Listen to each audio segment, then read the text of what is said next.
बिस्मिल्लाहिर्रहमानिर्रहीम। नाजरीन, माह रमज़ान मुबारक के मुबारक महीने में आपको ये खुशखबरी दे रहे हैं कि सऊदी अरब ने मुख्तलिफ ममालिक के लिए हज के कोटे का ऐलान कर दिया है। इससे कबल आपको ये मालूमात होंगी कि इस माह के शुरू में भी ये सऊदी अरब की हुकूमत की तरफ से ये बता दिया गया था कि इस साल हज जो है वो पूरे एहतमाम के साथ अदा होगा। और आपको ये बखूबी मालूम है कि पिछले 2 सालों से कोरोना की वजह से ये हज जो है इंतहाई महदूद पैमाने पर अदा होता रहा है और पूरे आले इस्लाम में इस वक्त तशवीश की लहर दौड़ी हुई थी और लोग सब परेशान थे। और इसके अलावा उम्रे के सिलसिले में भी उन्हें काफ़ी मुश्किलात पेश आती थी, लेकिन अब ये सारे पाबंदियाँ ख़त्म हो गई हैं। कोरोना का किस्सा जो है वो तमाम हो चुका है और हज पूरी एहतमाम के साथ अदा किया जाने का प्रोग्राम उन्होंने बना लिया है, जबकि उम्रा भी उस सिलसिले में जो है वो बेतरीके से अदा किया जा रहा है।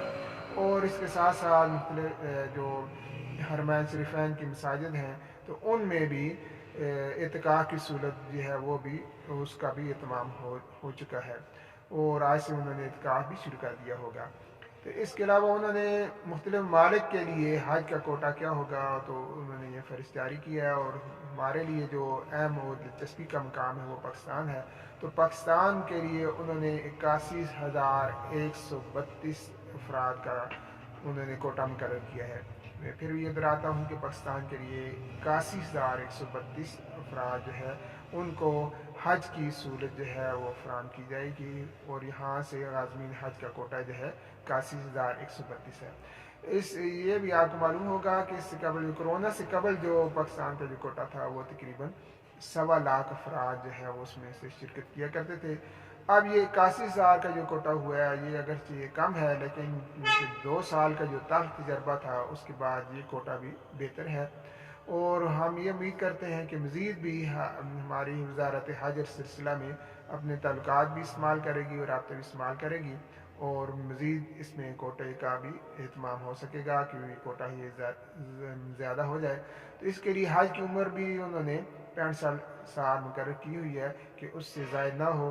तो इस सिलसिले में अभी कोई हतमी फ़ैसला नहीं हो सके कि आया ये उम्र के मामले में वो रियायत देंगे या वही वो है।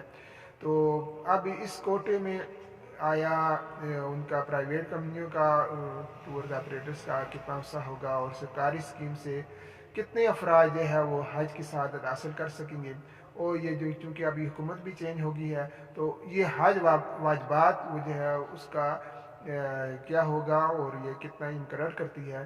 तो इसका हमें कुछ दिनों इंतज़ार करना पड़ेगा जब पाकिस्तान की वजारत हज सिलसिला में अपनी पॉलिसी तश्कील देगा वो उसे तशहीर देगी। तो ये रमज़ान की मुबारक सातों में ये बहुत अच्छी और बेहतरीन खुशखबरी है कि पाकिस्तान के लिए हज के कोटे का जो है वो ऐलान कर दिया गया है। अल्लाह ताला से दुआ है कि जिन लोगों का ये अरमान उन्होंने दिलों में पाला हुआ है और कई सालों से कि वो अपने रब के घर का दीदार कर सकें, हज की सआदत उम्रा की सआदत जो है वो हासिल कर सकें। तो अल्लाह ताला उन हम सब को भी इस सआदत से बहरामंद फरमाए और अपने घर में हमें भी बुलाए। वाखिर दावाना अनिल हम्दुलिल्लाहि रब्बिल आलमीन।